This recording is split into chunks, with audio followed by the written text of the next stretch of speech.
What does it mean to be a fiduciary, and what are the types of fiduciaries? Being a fiduciary means that you could be held personally liable for decisions made having to do with the 401k plan.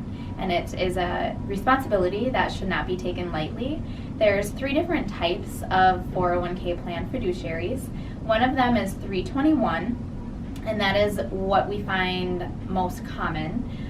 But that is where we're serving on the committees, we're providing them with investment due diligence, we're taking minutes of the meetings, we have an investment policy statement in place, and we do plan fee benchmarking periodically. So there's all these things that we do to protect ourselves as well as the committee members. And so we're all co-fiduciaries, and we all could be held liable.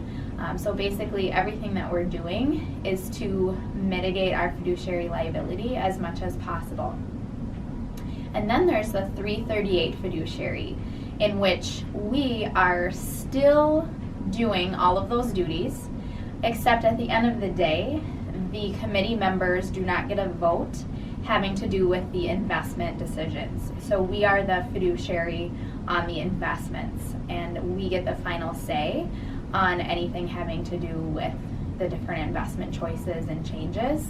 However, the committee members are still fiduciaries in the sense that they're choosing our team, they are making sure our fees are in line, and they're still having to comply with timeliness of contributions and making sure that they're putting in the correct contribution amounts from payroll and things like that. So from a committee standpoint, a 338 fiduciary like our team may be attractive, so then they can shift some of the responsibility on the investments more to our team. However, they are not going to completely get rid of their fiduciary liability altogether.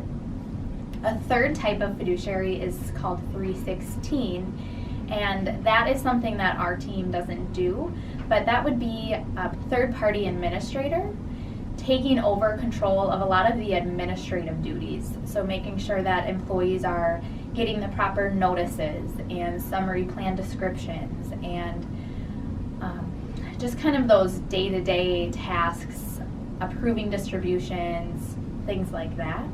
And we don't see that too much, but it probably is a concept that we'll see a little bit more of. And at a certain point, I think plan sponsors are willing to offshore or pay a little bit extra to have a lot of those administrative duties taken off their plates.